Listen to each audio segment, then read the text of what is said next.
മഹാനായ ആദരവായ പ്രവാചകൻ നബി മുഹമ്മദ് മുസ്തഫ സല്ലല്ലാഹു അലൈഹി വസല്ലമ തങ്ങൾ പറയുകയാണ്, ഈ വഅദിന്റെ സദസ്സിലേക്ക് കടന്നു വന്ന ഉമ്മ സീരിയൽ കണ്ടുകൊണ്ട് കരയുമല്ലോ. പ്രായം ചെന്ന ഉമ്മമാര് സീരിയൽ കണ്ടിട്ട് കരയുകയാണ്. ഒരു പ്രയോജനവുമില്ല ഉമ്മ.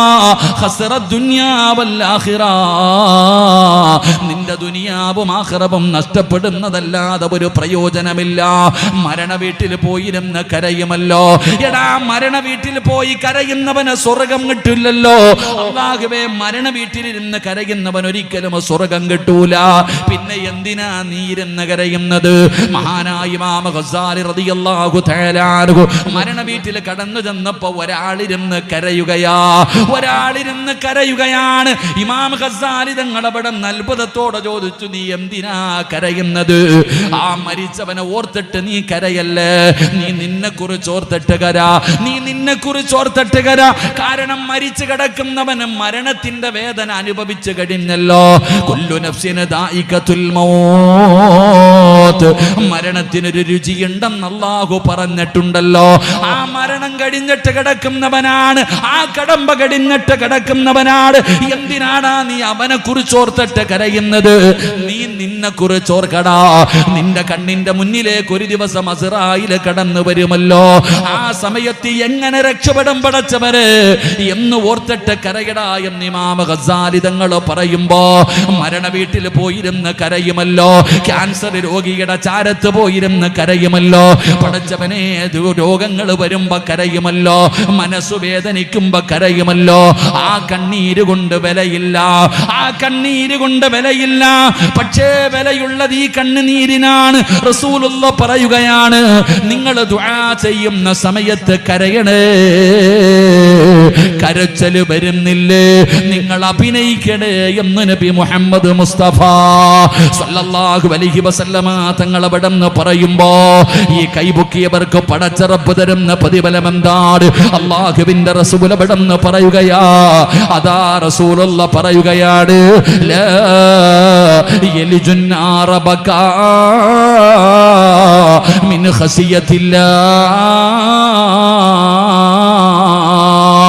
അല്ലാഹുവിന്റെ റസൂൽ അവിടെ പറയുകയാണ്, എന്റെ പ്രിയപ്പെട്ടവരെ, ഏതെങ്കിലും ഒരു മനുഷ്യൻ അല്ലാഹുവിനെ ഓർത്തുകൊണ്ട്, അല്ലാഹുവിനെ പേടിച്ചുകൊണ്ട് ഏതെങ്കിലും ഒരു മനുഷ്യൻ അവിടെ കരഞ്ഞ, അല്ലാഹു അവന് കൊടുക്കുന്ന ഒന്നാമത്തെ പ്രതിഫലം എന്തെന്നറിയുമോ? അല്ലാഹു കൊടുക്കുന്ന ഒന്നാമത്തെ പ്രതിഫലം എന്തെന്നറിയുമോ? ലാ യലിജുന്നാറ ബകാ മിൻ ഖസിയത്തില്ലാ ഹത്താ യറുദ്ദുൽ ലബന ഇലൽ റഈ. അല്ലാഹുവിന്റെ റസൂൽ പറയുകയാണ്, കണ്ണിലൂടെ കണ്ണുനീരൊഴുകുന്നവര് അല്ലാഹു കൊടുക്കുന്ന ഒന്നാമത്തെ പ്രതിഫലം എന്തെന്നറിയുമോ? അല്ലാഹുവിന്റെ അദാബുകൾ കൊണ്ട് നിറച്ച നരകമുണ്ടല്ലോ, അല്ലാഹുവിന്റെ ഭയാനകമായ നരകമുണ്ടല്ലോ. ഖൂ അൻഫുസകും വഅഹ്ലീകും നാറാ വഖൂദുഹൻ നാസ് വൽ ഹിജാറാ. മനുഷ്യനെയും കല്ലുകളെയും വിട്ട് കത്തിക്കുന്ന പടച്ച റബ്ബിന്റെ ഭയാനകമായ നരകം, 3000 കൊല്ലം കത്തിച്ച നരകം, 3000 വർഷം കത്തിച്ച നരകം. പടച്ചവനെ, ആ നരകമൊന്ന് കണ്ടതിന് ശേഷമാണ് റബ്ബേ നരകത്തിന്റെ കാവൽക്കാരനായ മാലിക് എന്ന് പറയുന്ന മലക്ക് പിന്നെ ചിരിക്കാതിരുന്നത്. എന്റെ പ്രിയപ്പെട്ടവരെ, അല്ലാഹുവിന്റെ അദാബ് കൊണ്ട് നിറച്ച നരകമുണ്ടല്ലോ, ആ നരകത്തിൽ നിന്ന് റബ്ബ് നിന്നെ രക്ഷപ്പെടുത്തുകയാ. ആ നരകം നിനക്ക് ഹറാമാണ്. നീ ഒരിക്കലും നരകത്തിൽ പോകില്ല. എന്നിട്ട് പ്രവാചകൻ ഒരു ഉദാഹരണം പറയുകയാ. ഏതുപോലെ എന്നറിയുമോ? ഒട്ടകത്തിന്റെ അകിടിൽ നിന്ന് പാല് പാത്രത്തിലേക്ക് വീണല്ലോ. എന്റെ പ്രിയപ്പെട്ടവരെ, വീട്ടിൽ പശുവിനെ കറക്കുന്നവരുണ്ടല്ലോ, ആടിന്റെ പാല് കറക്കുന്നവരുണ്ടല്ലോ. ആ അകിടിൽ നിന്ന് പാല് പാത്രത്തിലേക്ക് വീണാൽ ഖിയാമത്ത് നാൾ വരെ അത് തിരിച്ചു പോകുകയില്ല. ഖിയാമത്ത് നാൾ വരെ ആ പാത്രത്തിൽ കിടക്കുന്ന പാല് പിന്നെയും തിരിച്ചങ്ങോട്ട് പോകുകയില്ല. അത് നടക്കാത്ത കാര്യമാ, അത് നടക്കാത്ത കാര്യമാ. ഇതുപോലെയാണ് പടച്ചറപ്പിനെ ഓർത്തിട്ട് കരഞ്ഞ അല്ലാഹുവിന്റെ ഭയാനകമായ അദാബുകളെ കുറിച്ച് ഓർത്തിട്ട് കരഞ്ഞ എന്റെ പ്രിയപ്പെട്ട മുസ്ലിമേ, അല്ലാഹു നിന്നെ നരകത്തിൽ നിന്ന് രക്ഷപ്പെടുത്തുമെന്ന് ആദരവായ പ്രവാചകൻ നബി മുഹമ്മദ് മുസ്തഫ സല്ലല്ലാഹു അലൈഹി വസല്ലമ തങ്ങൾ ഇവിടുന്ന് പറഞ്ഞു തരുമ്പോ നമുക്ക് പേടിയില്ലല്ലോ, നമുക്ക് ആ പേടിയില്ലല്ലോ, നമുക്ക് ആ ഓർമ്മയില്ലല്ലോ. അല്ലാഹുവേ പടച്ചവനെ, നാളെ റബ്ബിന്റെ കോടതിയിലേക്ക് കടന്നു പോകേണ്ടവരാണ്. അല്ലാഹു എന്നോട് പിടിച്ചു നിർത്തിയിട്ട് എണ്ണി എണ്ണി ചോദിക്കുമല്ലോ, എന്തേ വാപ്പാ നിനക്ക് കരയാൻ പറ്റാത്തത്? കരിങ്കല്ല് പോലെ നിന്റെ ഹൃദയമായി പോകാനുള്ള കാരണം എന്താ? നിനക്ക് അല്ലാഹുവിനെ കുറിച്ച് ചിന്തയില്ലേ? നിനക്ക് അല്ലാഹുവിനെ കുറിച്ച് ഓർമ്മയില്ലാത്തത് എന്താണ്? മരിക്കേണ്ടവനാണെന്നുള്ള നിനക്ക് ചിന്തയില്ലാതെ പോയത് എന്തുകൊണ്ടാ? നിന്റെ വാപ്പ എവിടെ പോയി? നിന്നെ പോലെ ഇതുപോലെ നടന്നവനായിരുന്നല്ലോ, നിന്നെക്കാളും ആരോഗ്യമുള്ളവനായിരുന്നല്ലോ, എവിടെ പോയി മനുഷ്യ നിന്റെ വാപ്പ? നിനക്ക് ജന്മം നൽകിയ നിന്റെ ഉമ്മ ഇവിടത്തെ പള്ളിപ്പറമ്പിൽ കിടക്കുന്നുണ്ടല്ലോ. എന്തുകൊണ്ടാണ് നിനക്ക് ആ ബോധമില്ലാതെ പോയത്, ആ ചിന്തയില്ലാതെ പോയത്? എന്റെ ഉപ്പാ ചെറുപ്പക്കാരാ, കൂടെ പഠിച്ചവരെത്രയോ പേര് ഈ പള്ളിപ്പറമ്പിൽ കിടക്കുന്നുണ്ടടാ. എന്നിട്ടും നിന്റെ ജീവിതത്തിൽ മാറ്റം വരാത്തതെന്താ? ഇനി എന്ന് നന്നാകാനിരിക്കുകയാണ്, ഇനി എന്ന് നന്നാകാനിരിക്കുകയാണ്.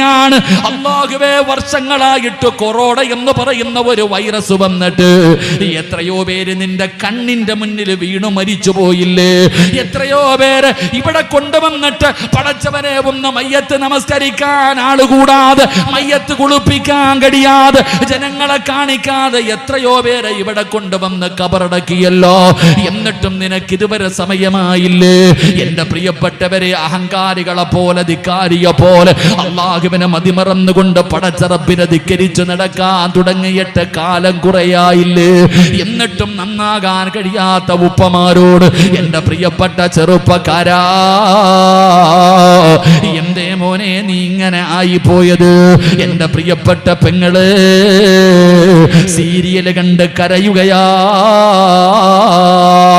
എന്റെ ഉമ്മമാര് സീരിയല് കണ്ടിട്ട് കരയുകയാ.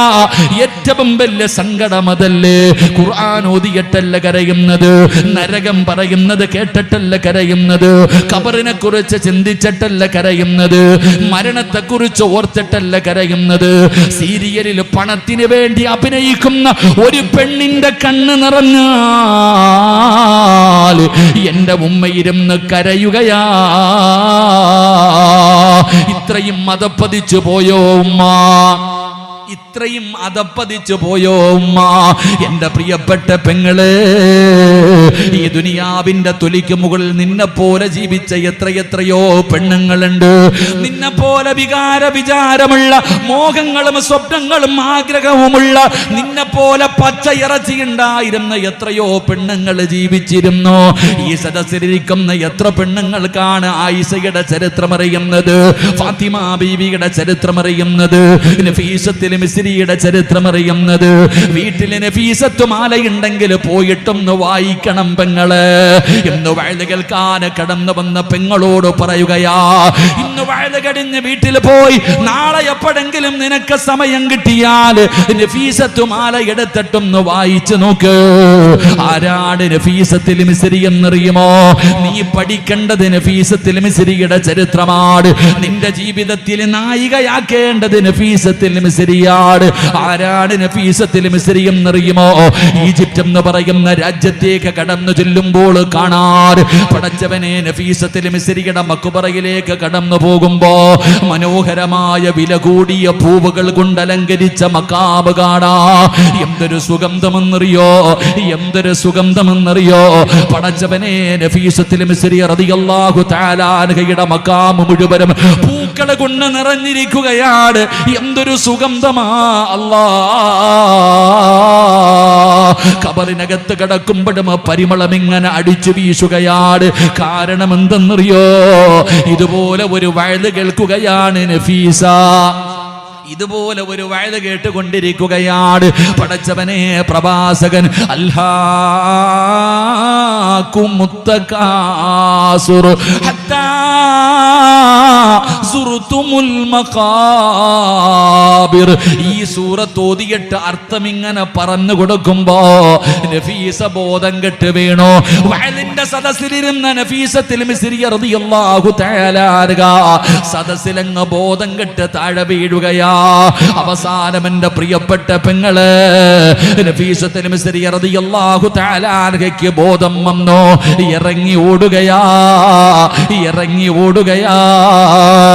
പടച്ചവനെ, തന്റെ വീടിനകത്തേക്ക് കടന്നു ചെന്നിട്ട് മണ്ണ് കുഴിക്കുന്ന ആയുധമെടുത്തുകൊണ്ട് നഫീസത്തുൽ മിസ്രിയ റളിയല്ലാഹു തആല അൻഹ അന്ന് വരെ നമസ്കരിച്ചു കൊണ്ടിരുന്ന സ്ഥലമുണ്ടല്ലോ, മുസല്ല എടുത്തു മാറ്റുകയാണ്. എന്നിട്ട് നഫീസത്തുൽ മിസ്രിയ റളിയല്ലാഹു തആല അൻഹ തന്റെ വീടിനകത്ത് ഖബർ കുഴിക്കുകയാ. നിനക്ക് ധൈര്യമുണ്ടോ പെങ്ങള്? ഖബർ കണ്ടിട്ടുണ്ടോ പെങ്ങള്? ഖബർ കണ്ടിട്ടുണ്ടോ ചെറുപ്പക്കാരാ? നഫീസത്തുൽ മിസ്രിയ റളിയല്ലാഹു തആല അൻഹ തന്റെ വീടിനകത്ത് ഖബർ കുഴിക്കുകയാണ്. ഒരു ദിവസം കൊണ്ടല്ല, ഒരുപാട് ദിവസമെടുത്ത് നഫീസയ്ക്ക് ഖബർ കുഴിക്കാൻ. ഖബർ കുഴിച്ചു കൊണ്ടിരിക്കുമ്പോ നഫീസത്തുൽ മിസ്രിയുടെ കണ്ണുനീരിങ്ങനെ ഒഴുകുകയാണ്. മണ്ണ് നനയുകയാണ്. കുടിച്ചുകൊണ്ടിരിക്കുന്ന ഖബറിലെ മണ്ണ് പോലും നനയുകയാ. അവിടുന്ന് പടച്ചവനെ, എല്ലാ ദിവസവും നോമ്പുകാരിയാണ്. രാവിലെ നോമ്പാണ്. ആരും അറിയാതെ വീടിനകത്ത് ഖബർ കുടിക്കുകയാണ്. വിളക്ക് കത്തിച്ചു വെച്ചിട്ട് നഫീസത്തുൽ മിസ്രിയ ഖബർ കുടിക്കുകയാ. എന്റെ പ്രിയപ്പെട്ട പെങ്ങളെ, ഖബറിന്റെ പടി കഴിഞ്ഞു. അവിടുന്ന് ഖബർ കുടിച്ചു കഴിഞ്ഞു. നഫീസത്തുൽ മിസ്രിയ റളിയല്ലാഹു തആല അൻഹ ഓടിച്ചെന്നിട്ട് ഒളിവെടുക്കുകയാണ്. എന്നിട്ട് നഫീസത്തുൽ മിസ്രിയ റളിയല്ലാഹു തആല അൻഹ തന്റെ വീടിനകത്ത് സ്വന്തം കൈകൊണ്ട് കുടിച്ചിട്ടിരുന്ന ഖബറിനകത്ത് ഇറങ്ങുകയാ. ആ ഖബറിനകത്ത് ഇറങ്ങിയിട്ട് മുസല്ല വിരിച്ചിട്ട് നഫീസത്തുൽ മിസ്രിയ റളിയല്ലാഹു തആല അൻഹ നിസ്കാരം തുടങ്ങുകയാണ്. ഖബറിനകത്ത് ഇറങ്ങിയിരുന്ന് നിസ്കരിച്ച പെങ്ങള്, നീ ചോദിക്കും, ഉസ്താദേ, ഖബറിനകത്തിരുന്ന് എങ്ങനെയാ നിസ്കരിക്കുന്നത്? സീരിയൽ കാണുന്ന നിനക്കത് തിരിയൂല. അല്ലാഹുവേ, സീരിയൽ കാണുന്ന നിനക്കതിന് തിരിയില്ല. പെണ്ണെ, തിരിയണം പെണ്ണ്. നിന്റെ വയറിന്റെ അകത്തൊരു കുഞ്ഞിനെ അല്ലാഹു എങ്ങനെയാ കിടത്തിയത്? അത് നീ മനസ്സിലാക്കു പെങ്ങള്. നഫീസത്തുൽ മിസ്രിയ റളിയല്ലാഹു തആല അൻഹ ഖബറിനകത്തിരുന്ന് അതാ നിസ്കരിക്കുകയാണ്. ചരിത്രം പറയുന്നു 10,000 റക്അത്തോളം നിസ്കരിച്ചു. എന്നിട്ട് അല്ലാഹുവിന്റെ ഖുർആൻ എടുക്കുകയാ. അല്ലാഹുവിന്റെ പരിശുദ്ധമായ ഖുർആൻ എടുത്തിട്ട് ഖബറിനകത്ത് വിളക്ക് കത്തിച്ച് വെച്ചിട്ട് നഫീസത്തുൽ മിസ്രിയ റളിയല്ലാഹു തആല അൻഹ ഖബറിനകത്തിരുന്ന് ഖുർആൻ ഓതുകയാ. ഖബറിനകത്തിരുന്ന് ഖുർആൻ ഓതുകയാ. അല്ലാഹുവേ, 8,000 ഖത്തം ഓതി പെങ്ങള്. നഫീസത്തുൽ മിസ്രിയുടെ ചരിത്രം എടുത്ത് വായിച്ചു നോക്ക്. ഖബറിനകത്തിരുന്ന് 8,000 ഖത്തം ഓതി. അല്ലാഹ് ഒരായത്ത് ഓതിക്കഴിഞ്ഞാൽ നഫീസത്തുൽ മിസ്രിയ ബോധം കെട്ട് വീഴുകയാണ്. അല്ലാഹുവിന്റെ ഖുർആനിലെ ഒരായത്ത് ഓതുമ്പോ സൂറത്തുൽ മുസമ്മില ഇന്ന ലദൈനാ അൻകാലം വജഹീമാ. ഈ ആയത്ത് ഓതിക്കഴിഞ്ഞ നഫീസ ബോധം കെട്ട് താഴെ വീഴുകയാണ്. ഇന്ന ലദൈനാ അൻകാലം വജഹീമാ وطعاما ذا عسة وعذابا أليما. ഈ ആയത്ത് ഓതിക്കഴിഞ്ഞാൽ നഫീസ ബോധം കെട്ട് വീഴുകയാണ്. ബോധം തിരിച്ചു വരുമ്പോ എന്റെ പെങ്ങള് പിന്നെയും ഖുർആൻ ഓതുന്നു. നീ സീരിയൽ കണ്ട് കരയുന്നു. രാവിലെ മുതൽ വൈകുന്നേരം വരെ ഓതണ്ട. മഗ്രിബ് കഴിഞ്ഞിട്ട് പരിശുദ്ധമായ ഖുർആൻ ഓതുന്ന വീട്ടിൽ ജനിച്ചവളല്ലേ നിനക്ക് ജന്മം നൽകിയ നിന്റെ പിതാവ്. 9.5 മാസക്കാലം ഗർഭം ചുമന്ന് മരണവേദനയുടെ വേദനയും നൊന്ത് പ്രസവിച്ച നിന്റെ ഉമ്മ മഗ്രിബ് കഴിഞ്ഞ് വീടിനകത്ത് പിടിച്ചിരുത്തിയിട്ട് അല്ലാഹുവിന്റെ ഖുർആൻ ഓതിപ്പിക്കുമായിരുന്നല്ലോ. അവിടുന്ന് വാക്യ ഓതുമായിരുന്നു, അവിടുന്ന് സജദ ഓതുമായിരുന്നു, അവിടുന്ന് യാസീൻ ഓതുമായിരുന്നു, അവിടുന്ന് മുൽക്ക് ഓതുമായിരുന്നു. ഇത് ഓതാതെ എഴുന്നേക്കരുതെന്ന് വാശി പിടിച്ചിരുന്ന ഉമ്മയുടെ മകനായ നീ എന്തേ ഇങ്ങനെ അതപ്പതിച്ചു പോയത്? എങ്ങനാ പെങ്ങളെ നിനക്ക് ഇങ്ങനെ ജീവിക്കാൻ കഴിയുന്നത്? നഫീസത്തുൽ മിസ്രിയ റളിയല്ലാഹു തആല ഖബറിനകത്തിരുന്ന് ഖുർആൻ ഓതുകയാ, ഖബറിനകത്തിരുന്ന് നിസ്കരിക്കുകയാ. എല്ലാ ദിവസവും നോമ്പാട് ചുമന്ന് തുടുത്തിരുന്ന നഫീസത്തുൽ മിസ്രിയ റളിയല്ലാഹു തആല ശരീരമൊക്കെ അങ്ങ് എല്ലും തോലുമാവുകയാണ്. കണ്ണ് കുഴിയാൻ തുടങ്ങി. പടച്ചവനെ ഗ്ലാമർ മുഴുവനും നഷ്ടപ്പെട്ടു പോയി. എല്ലും തോലുമായിട്ടിരിക്കുന്ന നഫീസത്തുൽ മിസ്രിയുടെ മുന്നിലേക്ക് തന്റെ കുടുംബക്കാര് കടന്നു വന്നിട്ട് ചോദിക്കുന്നു, നഫീസ എന്തിനാ നീ ഉറക്കമൊഴിയുന്നത്? നിനക്കല്പമെങ്കിലും ഒന്നുറങ്ങിക്കൂടെ? എന്തിനാ എല്ലാ ദിവസവും നോമ്പ് പിടിക്കുന്നത്? ഓരോ ദിവസം ഇടവിട്ട് പിടിച്ചുകൂടെ നഫീസ? എല്ലും തോലുമായി നഫീസ, കണ്ണിന്റെ കാഴ്ച പോലും കുറഞ്ഞിരിക്കുകയാണ്. ഇങ്ങനെ കിടന്നാ നീ മരിച്ചു പോകും നഫീസ. തന്റെ കുടുംബക്കാര് എല്ലും തോലുമായിരിക്കുന്ന നഫീസത്തുൽ മിസ്രിയോട് പറയുകയാ, നിനക്കല്പനേരമെങ്കിലും ഒന്നുറങ്ങിക്കൂടെ? നിനക്ക് ഒരു നേരമെങ്കിലും ഒന്ന് ഭക്ഷണം കഴിച്ചുകൂടെ? ഇല്ലെങ്കിലും മരിച്ചു പോകുമെന്ന് പറയുമ്പോ നഫീസത്തുൽ മിസ്രിയ റളിയല്ലാഹു തആല തന്റെ കുടുംബക്കാരോട് പറഞ്ഞത് എന്തെന്നറിയോ? 30 കൊല്ലം ഞാൻ അല്ലാഹുവിനോട് ദുആ ചെയ്യുന്നത് രണ്ട് കാര്യമാ. 30 വർഷമായിട്ട് ഞാൻ അല്ലാഹുവിനോട് ദുആ ചെയ്യുന്നത് രണ്ട് കാര്യമാ. എനിക്ക് 2 ആഗ്രഹങ്ങളേ ഉള്ളൂ, എനിക്ക് 2 ആഗ്രഹങ്ങളേ ഉള്ളൂ. എന്താണ് നഫീസ? ഒന്നാമത്തെ ആഗ്രഹം, മരിക്കുമ്പോ നോമ്പുകാരിയായി മരിക്കണം. മരിക്കുമ്പോ നോമ്പുകാരിയായിട്ട് മരിക്കണം. ഒരു പെണ്ണ് 30 കൊല്ലം അല്ലാഹുവിനോട് കുടിച്ച കബറിനകത്തിറങ്ങിയിരുന്നിട്ട് റബ്ബിനോട് ചോദിച്ചതാണ്, മരിക്കുമ്പോ എനിക്ക് നോമ്പുകാരിയായിട്ട് മരിക്കണമല്ലാ. ഒരു പെണ്ണിന്റെ രണ്ടാമത്തെ അഭിലാഷം എന്തെന്നറിയോ? അല്ലാഹുവേ ഖുർആനോദി മരിക്കണമല്ലാ. എനിക്ക് ഖുർആൻ ഓതിയിട്ട് മരിക്കണമല്ലാ. പണമുണ്ടാക്കണമെന്നായിരുന്നില്ല, അടിച്ചു പൊളിക്കണമെന്നായിരുന്നില്ല. കല്യാണം കഴിഞ്ഞ ചില പെണ്ണുങ്ങളുടെ ജീവിതത്തിലെ ഏറ്റവും വലിയ മോഹമെന്തെന്നോ? ഒന്ന് കാശ്മീരിൽ പോകണമെന്നാണ്, ഒന്ന് മൈസൂരിൽ പോകണമെന്നാണ്. എങ്കിലും നഫീസത്തുൽ മിസ്രി എന്ന് പറയുന്ന നിന്നെ പോലെ വികാരമുള്ള, മോഹമുള്ള, സ്വപ്നമുള്ള, ആഗ്രഹമുള്ള, നിന്നെ പോലെ പച്ചയിറച്ചിയുള്ള നഫീസത്തുൽ മിസ്രി റളിയല്ലാഹു തആല 30 കൊല്ലം അല്ലാഹുവിനോട് പറഞ്ഞതല്ലാ, നോമ്പുകാരിയായി മരിപ്പിക്കണം റബ്ബേ, ഖുർആൻ ഓതി മരിക്കണമല്ലാ. ഉപദേശിക്കാമെന്നവർ കരഞ്ഞുകൊണ്ടിറങ്ങി പോവുകയാ, ഉപദേശിക്കാമെന്നവർ കരഞ്ഞുകൊണ്ടിറങ്ങി പോവുകയാ. പടച്ചവനെ, അവസാനം നഫീസത്തുൽ മിസ്രി റളിയല്ലാഹു തആല മരണപ്പെടാ സമയമായപ്പോ, മരണമടുത്തു വന്നപ്പോ വീടിന്റെ പുറത്തേക്ക് പോകുകയാണ്, കുളിച്ചൊരുങ്ങുകയാണ്. അവിടെന്ന് കുളിച്ചൊരുങ്ങുകയാണ്. എന്നിട്ട് പടച്ചവനെ വാങ്ങി വെച്ചിരിക്കുന്ന കഫൻ തുണിയും എടുത്തുകൊണ്ട് താൻ കുടിച്ച കബറിന്റെ ചാരത്ത് വന്നിട്ട് കിടക്കുകയാ. താൻ കുടിച്ച കബറിന്റെ ചാരത്ത് വന്ന് കിടക്കുകയാ.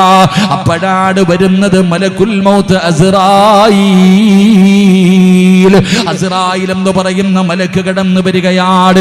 സലാം പറഞ്ഞുകൊണ്ട് കടന്നു വരുമ്പോ മരിക്കുന്ന ദിവസം നോമ്പുകാരിയാ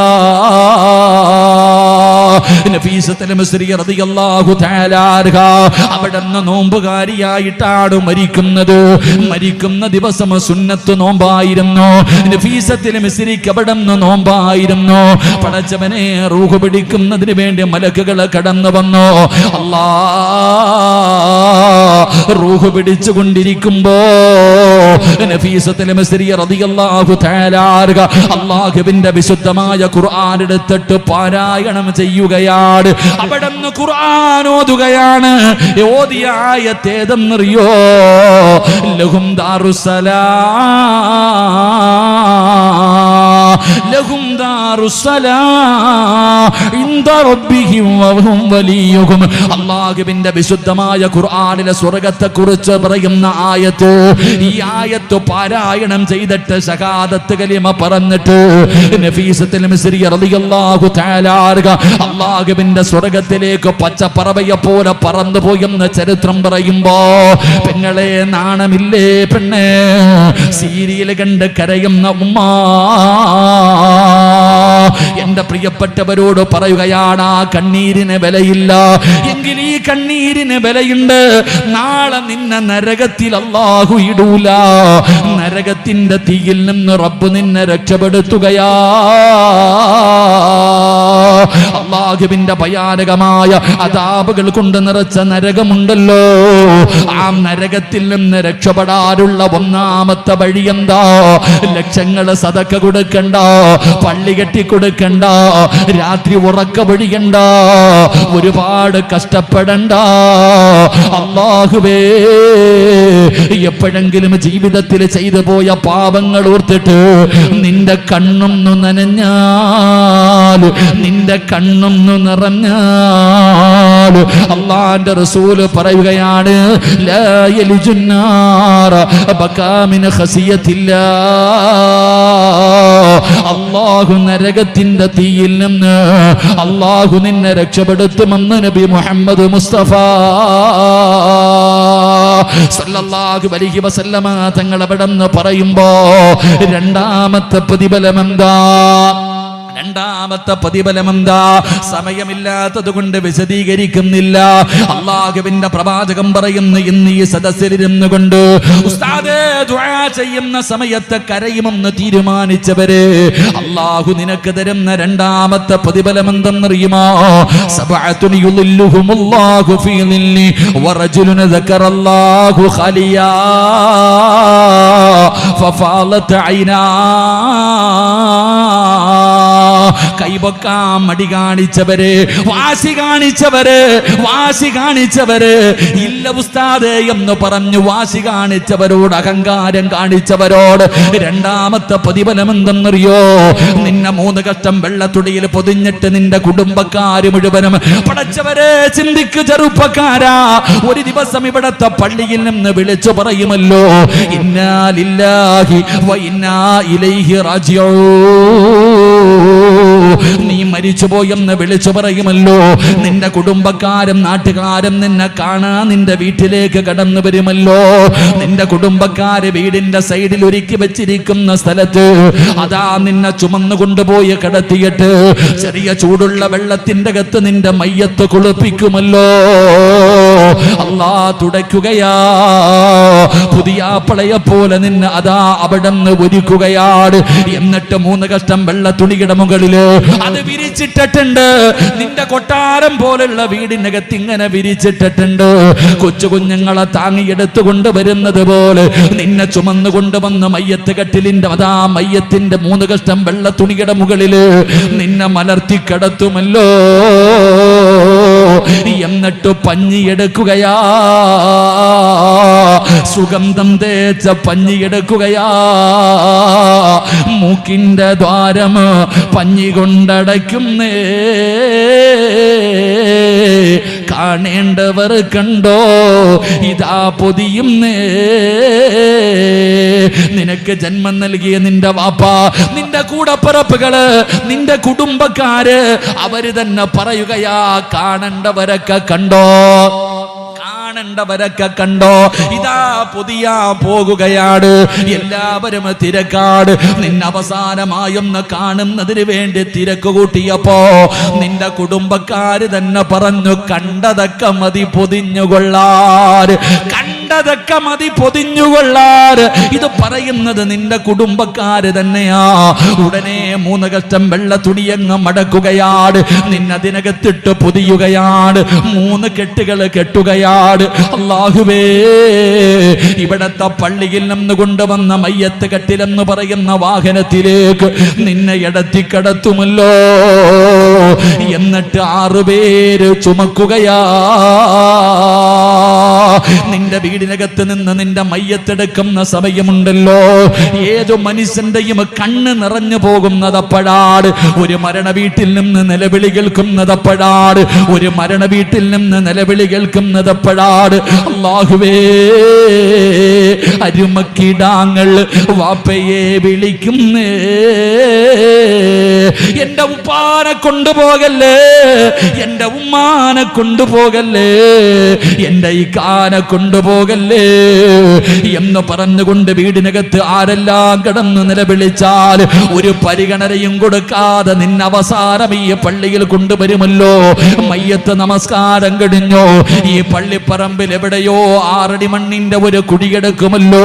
ആ കുടിക്കകത്ത് ഇറക്കി കിടത്തിയിട്ട് പടച്ചവരെ അതാ പലക നിരത്തിയിട്ട് മണ്ണിട്ട് മൂടിയിട്ട് എല്ലാവരും പിരിഞ്ഞു പോകുമല്ലോ. എന്നിട്ട് നാളെ ഇസ്രാഫീൽ എന്ന് പറയുന്ന മലക്ക സൂർ എന്ന് പറയുന്ന കാഹളത്തില് രണ്ടാമത് മൂതുമ്പോ ഈ ഖബറിനകത്ത് നിന്ന് എഴുന്നേക്കുകയാ. അല്ലാഹുവിന്റെ പ്രവാചകൻ അവിടെന്ന് പറഞ്ഞല്ലോ, ഖബറിനകത്ത് നിന്ന് എഴുന്നേക്കുകയാണ്. എങ്ങനെയാണ് എന്റെ സമുദായം കടന്നു വരുന്നത്? പട്ടിയുടെയും പന്നിയുടെയും കഴുതയുടെയും പേപ്പട്ടിയുടെയും പിന്താരങ്ങളിൽ കൊടികുത്തി വെച്ച് വരുന്നവർ, നടന്നു വരുന്നവർ, ഇഴഞ്ഞു വരുന്നവർ, മുഖത്ത് മാംസമില്ലാത്തവർ, കുഷ്ഠരോഗികളെ പോലെ പല പല കോലങ്ങളിലാണ് കടന്നു വരുന്നത്. നാളെ എല്ലാവരും ഖബറിനകത്ത് നിന്ന് എഴുന്നേറ്റ് വരികയാ. ചെമ്പിന്റെ തറയാടാ ചെറുപ്പക്കാരാ, ചെമ്പിന്റെ തറയാ. ഒരു ചാണ് മുകളിൽ സൂര്യനാ, ഒരു ചാണ് മുകളിലെ സൂര്യനാ. ഉടുതുണിയില്ലല്ലോ, ഉമ്മ പ്രസവിച്ചിട്ടതുപോലെ നീ ഇങ്ങനെ എഴുന്നേറ്റ് വരികയാ. അല്ലാഹുവേ, പടച്ച റബ്ബിന്റെ കോടതിയിലേക്ക് ഇങ്ങനെ പേടിച്ച് വിറച്ചുകൊണ്ട് തലയിങ്ങനെ താഴ്ത്തിപ്പിടിച്ചിട്ട് യാ വൈലതാ യാ ഹസ്റതാ ജനങ്ങളെ നിലവിളിക്കുന്ന ദിവസമാ. എന്തൊരു ചൂടെന്നറിയോ, എന്തൊരു ചൂടെന്നറിയോ. ചൂടുള്ള നാളുണ്ട് കിയാമന്നാളാ, ചുരുക്കി പറഞ്ഞാൽ എന്തു ഹാലാ ചൂളാ. വൻദോശ വണ്ടിയോ വരുന്നേ കാളാ, ക്ഷീണത്തിനാലൊലിക്കുന്നതാണേ ഇള. സുഹൃത്തുക്കളെ സുഹൃത്തുക്കളെ തിളയ്ക്കുന്നതാണേ മൂള. അമലൊന്നുമില്ല ദങ്ങു ചെന്നാ കോള. കട്ട ഇങ്ങനെ അടുക്കി വെച്ചിട്ട്, പച്ച കട്ട അടുക്കി വെച്ചിട്ട് പച്ച വിറക് ഇങ്ങനെ ഇട്ടിട്ട് കത്തിക്കുന്ന ചൂള കണ്ടിട്ടുണ്ടോടാ? ഒന്നുമല്ലടാ ചെറുപ്പക്കാരാ. എടാ, നിനക്ക് കാണുമല്ലോ, ചെറുപ്പത്തിലൊക്കെ കാളവണ്ടി കണ്ടിട്ടില്ലേ? ചുമട് വെച്ചിട്ട് കാള ഇങ്ങനെ വലിച്ചു കൊണ്ടുവരുമ്പോ അതിന്റെ വായിലും മൂക്കിലും ഇങ്ങനെ നൊരയും പതയും വരുമല്ലോ. ഇതുപോലെ നാളെ പടച്ച റബ്ബിന്റെ കോടതിയിൽ വെച്ച് മനുഷ്യനെ കാടാ. പെങ്ങളെ, അടുക്കളയിൽ ചോറ് വെക്കുന്ന സമയത്ത് കലത്തിനകത്ത് കിടന്ന് ചോറ് തിളയ്ക്കുമല്ലോ. വെളിയിലേക്ക് ഇങ്ങനെ തിളച്ചു മറിയുമ്പോ തീ ഇങ്ങനെ അണയ്ക്കുമല്ലോ. ഇതുപോലെ നാളെ പടച്ച റബ്ബിന്റെ കോടതിയിൽ വെച്ചിട്ട് ഈ തലയ്ക്കകത്ത് കിടക്കുന്ന മൂളയുണ്ടല്ലോ തിളച്ചു ഉരുകുകയാ, മുഖത്തുകൂടെ വലിച്ചിറങ്ങുകയാ. ഇതൊക്കെ കള്ളമാണെന്ന് വേണമെങ്കിൽ നിനക്ക് പറയാമടാ. പക്ഷേ അള്ളാന്റെ ഖുർആൻ പറഞ്ഞതാ, ആ ഭയാനകമായ ദിവസം നിന്റെ വാപ്പയും നിന്റെ കുടുംബക്കാർ ഒരാളും തിരിഞ്ഞു നോക്കാത്ത ദിവസം ആ അല്ലാഹുവിന്റെ പരലോകമുണ്ടല്ലോ. ആ ചെമ്പിന്റെ തറയിലെ ജനങ്ങൾ നിൽക്കുമ്പോ നിന്റെ സ്വന്തം മക്കള് ആരും തിരിഞ്ഞു നോക്കാത്ത കോടതിയുണ്ടല്ലോ, ആ ഭയാനകമായ കോടതിയിൽ ഒരേ ഒരു തണലേ ഉള്ളൂ, ഒരേ ഒരു തണലേ ഉള്ളൂ. അത് അല്ലാഹുവിന്റെ അർശിന്റെ താഴെയാ, അത് അല്ലാഹുവിന്റെ സിംഹാസനത്തിന്റെ താഴെയാ. നാളെ പടച്ച റബ്ബിന്റെ പരലോകത്ത് കോടാനുകോടി ജനങ്ങൾ ഇങ്ങനെ നിൽക്കുമ്പോ 7 വിഭാഗത്തെ അല്ല വിളിക്കുകയാണ്, 7 വിഭാഗത്തെ അല്ലാഹു വിളിക്കുകയാണ്. എന്റെ താഴെ വന്ന് നിൽക്ക്, എന്റെ അർശിന്റെ ചുവട്ടിൽ വന്ന് നിൽക്ക്. നിങ്ങൾ വെയിൽ കൊള്ളേണ്ടവരല്ല, നിങ്ങൾ പ്രയാസപ്പെടേണ്ടവരല്ല, നിങ്ങൾ എന്റെ അടുത്തേക്ക് വാ. റസൂലുള്ളാഹിയല്ലേ പറഞ്ഞത്, സബഅത്തുൻ യുളില്ലുഹുമുല്ലാഹ്. അങ്ങനെ അല്ലാഹു സുബ്ഹാനഹു വ തആല വിളിക്കുകയാണ് തന്റെ അർശിന്റെ ചുവട്ടിലേക്ക്. ഈ തണലത്ത് വന്ന് നിൽക്കുന്ന പറഞ്ഞ് കോടാനുകോടി ജനങ്ങളുടെ ഇടയിൽ നിന്ന് അല്ലാഹു ചില വിവിഐപികളെ തെരഞ്ഞെടുക്കുകയാണ്. ആ കൂട്ടത്തിൽ ഒരാൾ ആരെന്നറിയോ? ആ കൂട്ടത്തിൽ ഒരാൾ ആരെന്നറിയോ? റസൂലുള്ളാഹി തങ്ങൾ പറയുകയാ, റജുലുൻ ദക്കറല്ലാഹു ഖലിയാ ഫഅദതു ഐനാ. ഇന്ന് കരയുമെന്ന് തീരുമാനിച്ച നീയുണ്ടല്ലോ, ഇന്ന് ദുആ ചെയ്യുമ്പോ കണ്ണ് നിറയുമെന്ന് തീരുമാനിച്ചവരെ, കരയുമെന്ന് തീരുമാനിച്ചവരെ അല്ലാഹു നിനക്ക് തരുന്ന രണ്ടാമത്തെ പ്രതിഫലമാ, അല്ലാഹു നിനക്ക് തരുന്ന പ്രതിഫലമാ. അവിടെ വെച്ച് കാടാ ചെറുപ്പക്കാരാ, ഈ കൈപക്കാതെ നെളിഞ്ഞിരുന്നവന്, മനസ്സില്ലാതിരുന്നവന് അല്ലാഹു നാളെ ഇവർക്ക് കൊടുക്കുന്ന പ്രതിഫലം കാണുമ്പോ നാളെ നീ പടച്ച റബ്ബിന്റെ കോടതിയിൽ നിന്നിട്ട് പറയുമല്ലോ, യാ വൈലത്താ,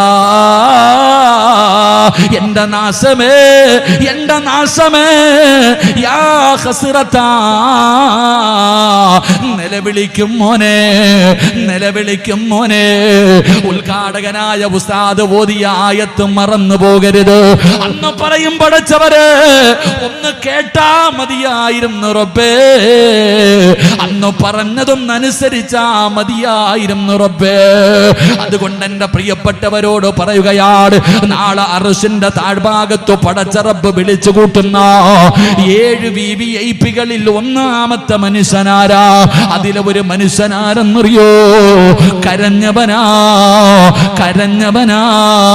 പണത്തിന് വേണ്ടിയല്ല, അധികാരത്തിന് വേണ്ടിയല്ല, പെണ്ണിന്റെ ശരീരത്തിന് വേണ്ടിയല്ല, സുഖത്തിന് വേണ്ടിയല്ല, മരണ വീട്ടിലിരുന്ന് കരഞ്ഞവന്റെ കഥയല്ല. അടിക്കാൻ പിടിച്ചപ്പോ, പോലീസ് പിടിച്ചപ്പോ കരഞ്ഞവന്റെ കഥയല്ല, യാചിച്ചവന്മാരുടെ കഥയല്ല. പിന്നെ എങ്ങനെ കരഞ്ഞവനെന്നറിയോ? അല്ലാഹുവേ, ഒരുപാട് പാപം ചെയ്തല്ല അല്ലാ, നിന്റെ മുന്നിൽ വരുമല്ലോ അല്ലാ, നീ വിചാരണ ചെയ്യുമല്ലോ അല്ലാ, എനിക്ക് പേടിയാ അല്ലാ, എനിക്ക് പേടിയാ അല്ലാ.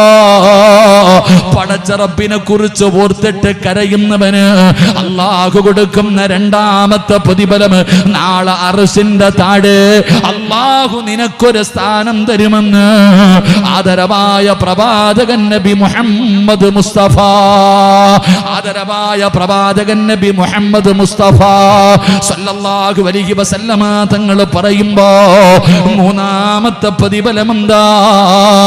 മൂന്നാമത്തെ പ്രതിഫലമെന്താ? കത്റതാനി അഹബ്ബു ഇലല്ലാഹ്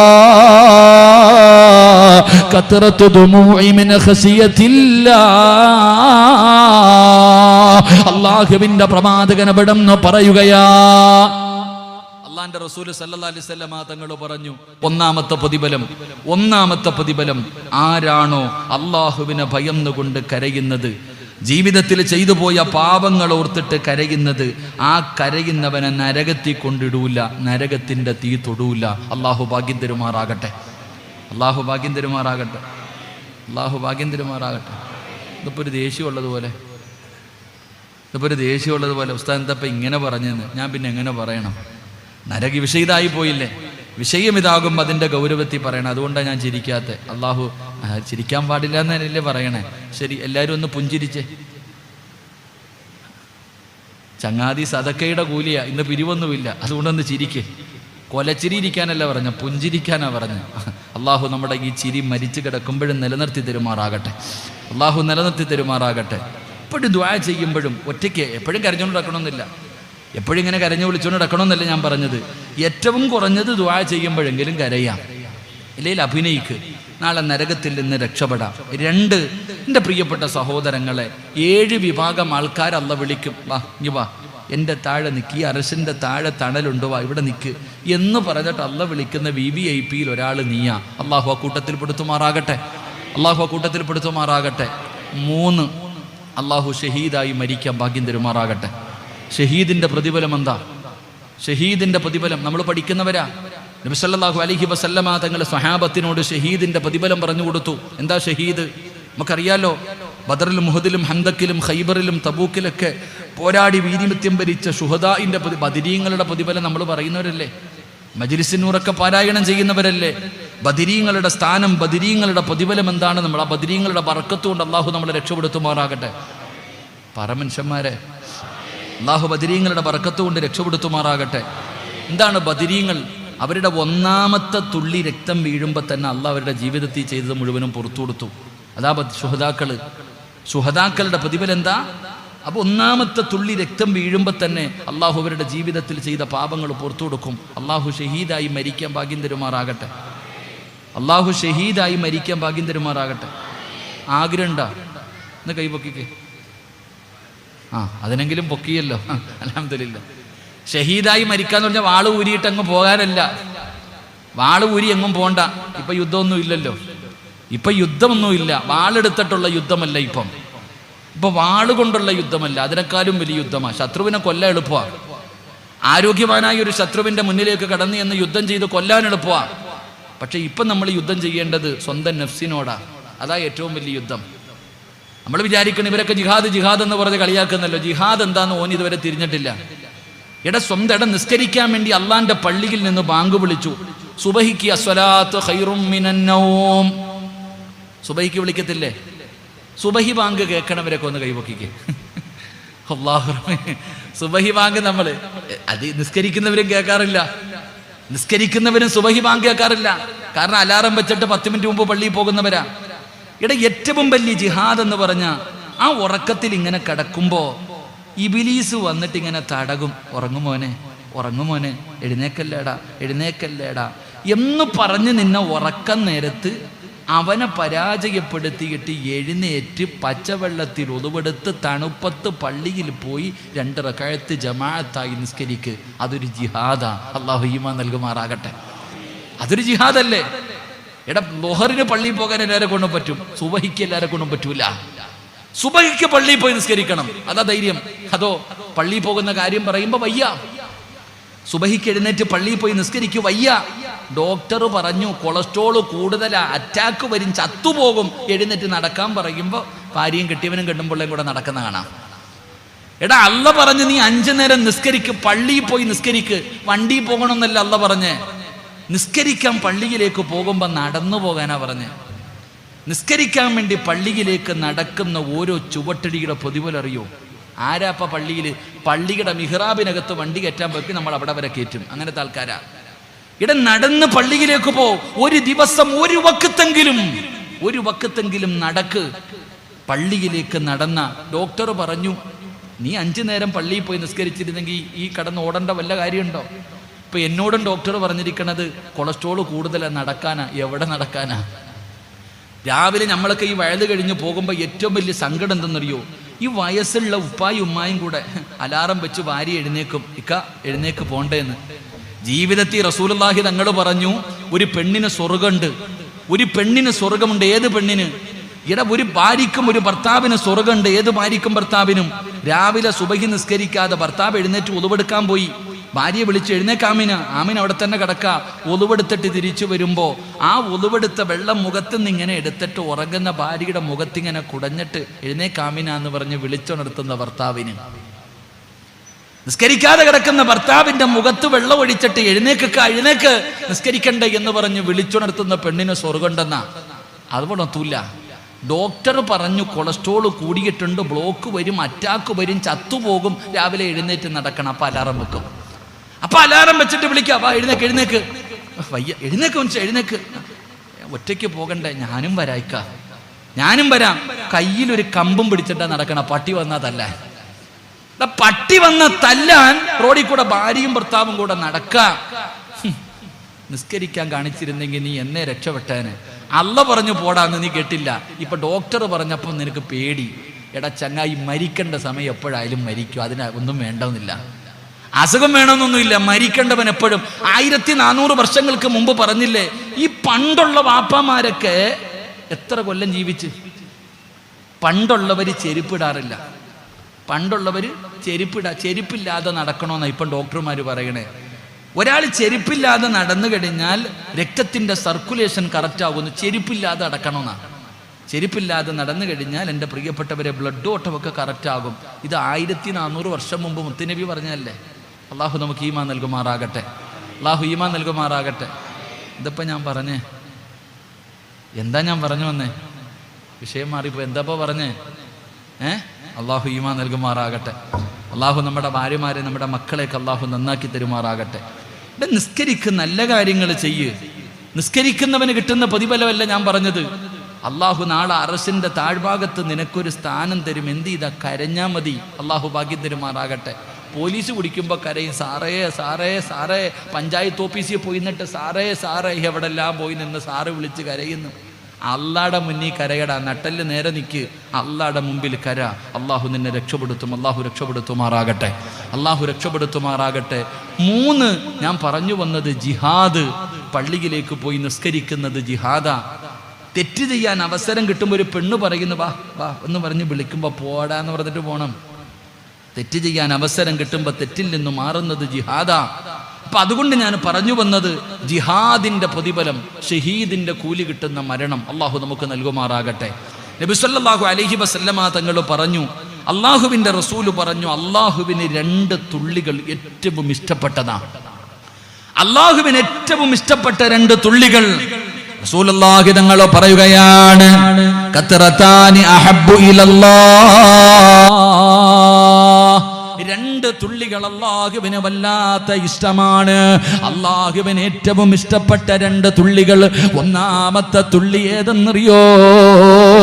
അല്ലാഹുവിന്റെ ദീനിന് വേണ്ടി, അല്ലാഹുവിന്റെ ദീനിന് വേണ്ടി ബദറിലും ഉഹദിലും ഹന്തക്കിലും ഖൈബറിലും തബൂക്കിലും യർമൂക്കിലും അല്ലാഹുവിന്റെ ദീനിന് വേണ്ടി പോരാടി വീര്യമിത്യം ഭരിച്ച ശുഹദാക്കളുണ്ടല്ലോ. ആ അല്ലാഹുവേ, ശുഹദാക്കളുടെ ശരീരത്തിൽ നിന്ന് താഴെ വീണ രക്തത്തുള്ളിയുണ്ടല്ലോ, അബ്ദുല്ലാഹിബ്നു ജഹ്ശ് റളിയല്ലാഹു തആല അൻഹു. ഏത് രക്തമെന്നറിയോ? അബ്ദുല്ലാഹിബ്നു ജഹ്ശ് റളിയല്ലാഹു തആല അൻഹു പഠിച്ചവനെ, ഉഹദിന്റെ രണാങ്കണത്തിലേക്ക് യുദ്ധത്തിന് പോകുന്നതിന്റെ തലേ ദിവസമുണ്ടല്ലോ, അബ്ദുല്ലാഹിബ്നു ജഹ്ശ് റളിയല്ലാഹു തആല അൻഹു നാളെ രാവിലെ ഉഹദിന്റെ രണാങ്കണത്തിൽ പോകാനുള്ളതാ. രാത്രി വന്നിട്ട് കൂട്ടുകാരന്റെ വീട്ടിൽ വന്നു. കൂട്ടുകാരന്റെ വീട്ടിൽ വന്നിട്ട് പറഞ്ഞു, വാ ഇങ്ങി വാ, ഇറങ്ങി വാ, അളിയ വാളിയ ഇങ്ങി വാളിയ എന്ന് പറഞ്ഞ് വിളിച്ചിറക്കി. വാ, എന്നിട്ട് 2 പേരും കൂടെ പോവാ. 2 പേരും കൂടെ പോയിട്ട് 2 റക്അത്ത് നിസ്കരിച്ചു. ഒളുവെടുക്കാൻ പറഞ്ഞു. അബ്ദുല്ലാഹിബ്നു ജഹ്ശ് റളിയല്ലാഹു ഒളുവെടുക്കാൻ പറഞ്ഞു. ഒളുവെടുത്തു. 2 പേരും കൂടെ പോയിട്ട് മുസല്ല വിരിച്ചിട്ട് 2 റക്അത്ത് നിസ്കരിച്ചു. നിസ്കാരം കഴിഞ്ഞിട്ട് മഹാനവറുകൾ പറയുക, ഞാൻ അള്ളാഹിനോട് ദുആ ചെയ്യും, നീയും ചെയ്യണം. നീ ദുആ ചെയ്യുമ്പോൾ ഞാൻ ആമീൻ പറയും, ഞാൻ ദുആ ചെയ്യുമ്പോൾ നീ ആമീൻ പറയണം. ആത്മാർത്ഥമായിട്ട് വേണം പറയാൻ. നമ്മൾ കൂട്ടുകാരാ. അങ്ങനെ അബ്ദുല്ലാഹിബ്നു ജഹ്ശ് റളിയല്ലാഹു തആല അൻഹു നിസ്കാരം കഴിഞ്ഞിട്ട് കൂട്ടുകാരനോട് പറഞ്ഞു, അളിയ നീ ദുആ ചെയ്. അപ്പൊ ആ സഹാബി ദുആ ചെയ്തു, പടച്ചോനെ, നാളെ രണാങ്കണത്തിലേക്ക് കടന്നു പോകുകയാ. അള്ളാഹുവേ, നല്ല ആരോഗ്യവാനായ ഒരു ശത്രുവിനെ എനിക്ക് തരണേ അല്ലാ.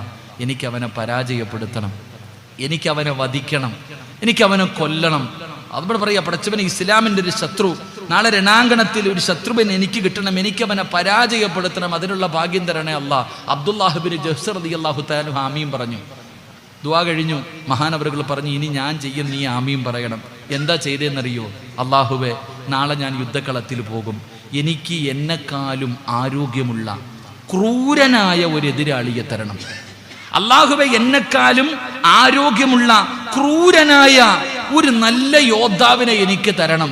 റബ്ബേ, അവൻ എൻ്റെ കൈ വെട്ടിമുറിക്കണേ അല്ലാ, അവൻ എൻ്റെ കാല് വെട്ടിമുറിക്കണേ അല്ലാ. ഈ സഹാബി ദുആ ചെയ്യാ, അവൻ എൻ്റെ കൈ മുറിക്കണം, എൻ്റെ കാല് വെട്ടിമുറിക്കണം, എൻ്റെ ശരീരം മുഴുവനും തുണ്ടമായി വെട്ടിമുറിക്കണം, അവൻ എൻ്റെ മൂക്ക് മുറിക്കണം പടച്ചോനെ, എൻ്റെ ചെവി മുറിക്കണം പടച്ചോനെ. ദുആ ചെയ്യുക. എന്നാലേക്ക് മഹാനവറുകൾ ദുആ ചെയ്യുമ്പോൾ സഹാബി ഇരുന്ന് ആമീൻ പറയുക. എൻ്റെ പ്രിയപ്പെട്ടവരെ, ഉഹദിൻ്റെ രണാങ്കണത്തിൽ യുദ്ധം കഴിഞ്ഞു. ഈ സഹാബി ഓടുകയാണ് തൻ്റെ കൂട്ടുകാരൻ്റെ ദുആ അള്ളാഹു സ്വീകരിച്ചോ എന്നറിയാൻ. ഇന്നലെ രാത്രി ദുആ ചെയ്തില്ലേ, ഈ ദുആ സ്വീകരിച്ചോ എന്നറിയാൻ ഓടിച്ചെന്ന് നോക്കുമ്പോ പടച്ചവനെ ശരീരം മുഴുവനും വെട്ടി നുറുക്കിയിട്ട് കയ്യും കാലും മുറിച്ചിട്ടുണ്ട്. ആ മരണത്തിന്റെ അവസാന ഘട്ടത്തിൽ കിടക്ക, തൂക്കിയിട്ടിരിക്കുക, തൻ്റെ മൂക്കിങ്ങനെ കെട്ടി തൂക്കിയിട്ടിരിക്കുന്നു. ചരിത്രം പറയുക, മൂക്കും മുറിച്ചിട്ട് ഇങ്ങനെ കെട്ടിത്തു. അപ്പൊ അവനാ ശത്രു അല്ലേ? അവിടെ നിന്ന് അവസാനം സക്കറാത്തിന്റെ അവസ്ഥയിൽ കിടക്കുമ്പോ പറയാ, റബ്ബ് നമ്മുടെ ദുആ സ്വീകരിച്ചിട്ടാ, റബ്ബ് നമ്മുടെ ദുആ സ്വീകരിച്ചു, നീ സാക്ഷിയാ. നാളെ അള്ളാഹുടെ മുന്നിൽ പോകുമ്പോൾ അള്ളാഹ് ചോദിക്കും, കയ്യെന്തേ? ദീനിന് വേണ്ടി കൊടുത്ത റബ്ബേ. കാലെന്തേ? ദീനിന് വേണ്ടി കൊടുത്ത റബ്ബേ. എൻ്റെ മൂക്കെന്തേ? ദീനിന് വേണ്ടി കൊടുത്ത റബ്ബേ. നീ സാക്ഷിയാ. എന്നിട്ടാ മഹാനവറുകൾ ഷഹീദായത്. ഞാൻ പറയുന്നത് ഇതാണ്, ഈ സഹാബത്ത്, ഈ ഷഹീദിന്റെ ശരീരത്തിൽ നിന്ന് വീടുന്ന തുള്ളി അത് അള്ളാഹുവിന് ഏറ്റവും ഇഷ്ടപ്പെട്ടതാണെന്ന് ആദരവായ പ്രവാചകൻ നബി മുഹമ്മദ് മുസ്തഫ